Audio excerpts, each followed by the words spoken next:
Hi. The main reasons why I started doing these videos something like 18 months ago was first to promote my books. This one, Human Resource Management Made Easy, and this one, Handling Disciplinaries and Grievances in the Workplace.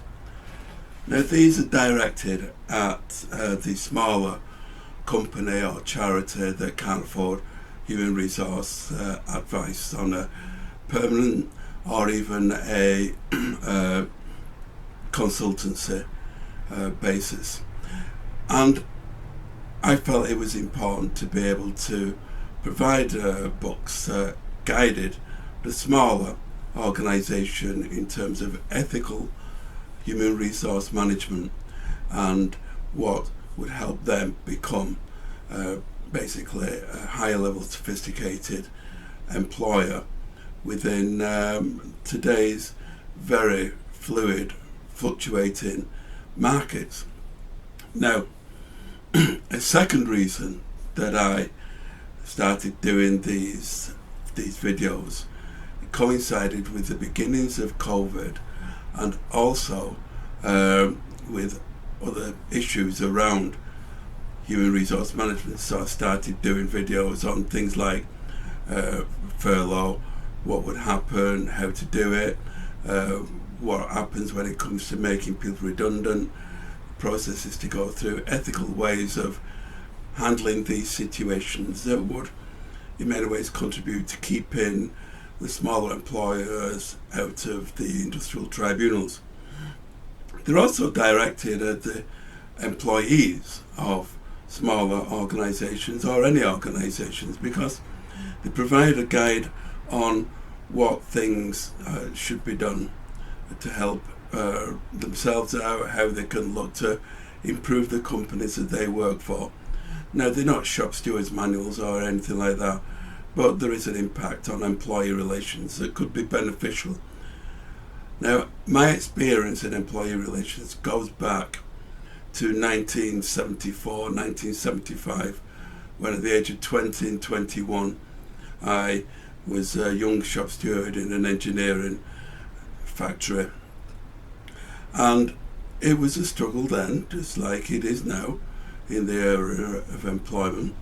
It's not easy finding that right balance between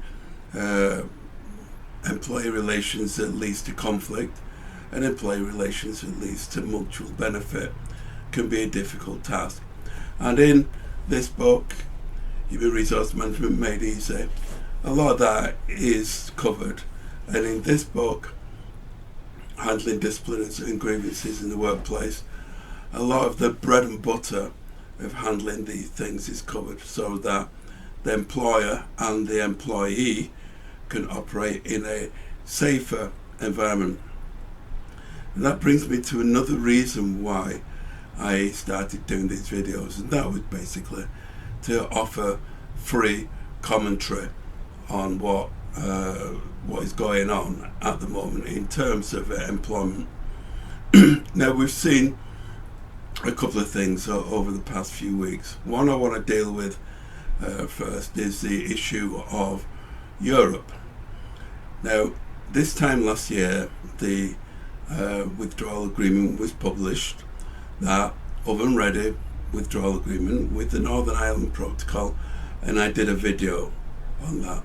And I said that within the withdrawal agreement there were caveats that prevented any of the parties, that is Europe and the UK, taking unilateral action to end things like employment rights and so on. Now, since that time, we have seen a government that has tried to renegotiate the agreement that it agreed over Northern Ireland in particular, try and renegotiate the agreement that it agreed that it now doesn't agree with. And I said this time last year that it's a matter of whether you trust this government to stay loyal to their agreements or not. Now, simultaneously over the past month, we have had two initiatives or perspective issues announced. One is Lord Frost has resigned as the Brexit negotiator, the Minister for Brexit. He's resigned, and get this is in the small print, because what he was seeking from Brexit was a minimal regulated economy. Free trade, minimal regulated. Now think of that. What are people looking at when they're looking at limited regulations? They'll use phrases like cutting red tape, cutting bureaucracy. What they really mean is taking away the standards that have come to govern us through our membership of the European Union. Now, I'm not going to make comment on whether we should be in or out of the European Union. I am going to make a comment that for ethical companies, you need to look at the prospect of what these things mean, because added to that is the Minister for Justice saying that he wants to reframe the Human Rights Act. Again, little terms will come out. Common sense thinking being applied to it. What's common sense thinking when it comes to legislation? We look at legal interpretations. Now, Britain has a history of positive human and employment rights, and the judiciary, through the employment courts, has often found in favour of advancing those rights. Case law is what determines what is the common sense interpretation, the legal interpretation. So what are they looking for in that? I'm saying that when it comes to the changes that may impact on employment law, watch this space, because in the space of the next year, I suspect they are going to be going down the road of deregulation in areas of things like health and safety, product standards, and all these kinds of things. Now, this is a site. This Human Resource Management Made Easy Facebook page is dedicated to smaller employers that want to remain ethical, that want to build reputation as being an ethical and decent employer.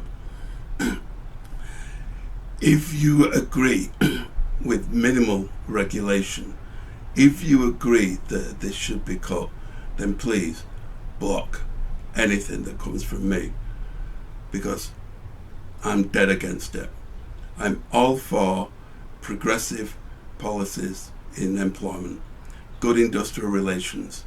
And in my book, Human Resource Management Made Easy, I cover a lot of things that larger ethical employers do in order to recruit and retain staff.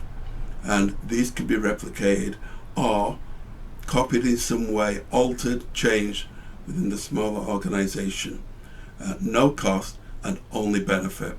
I don't advise anything that is not of a mutual benefit to employer and employees, and through that, your customers.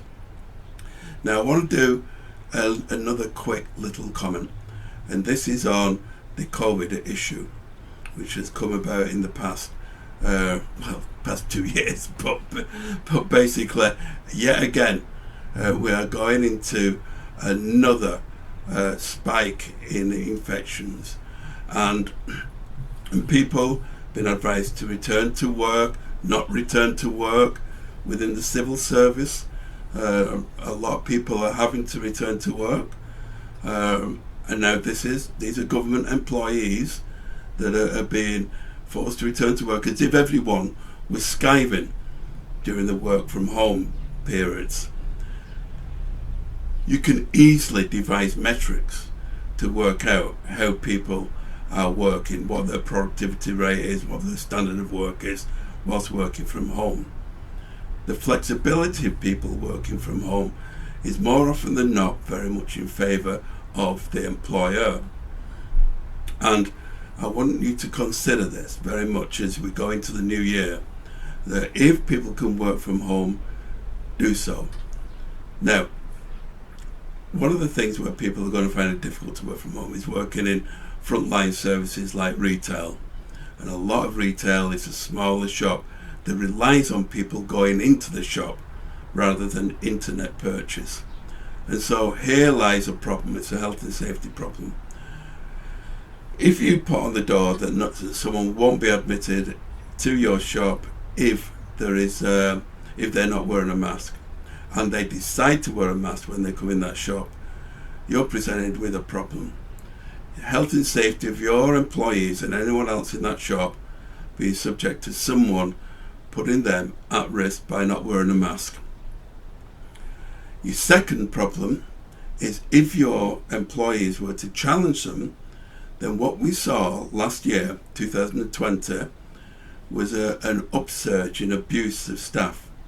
So now your dilemma as an employer is, what is in the best interest of your staff and their health, safety and well-being under your duty of care under the Health and Safety at Work Act? My advice at this stage, and pending anything being taken through the courts, would be that your staff are not the ones to challenge such people. Such people may come with an agenda of aggression, and your duty of care is to your employees. Now, having said that, I had COVID this year.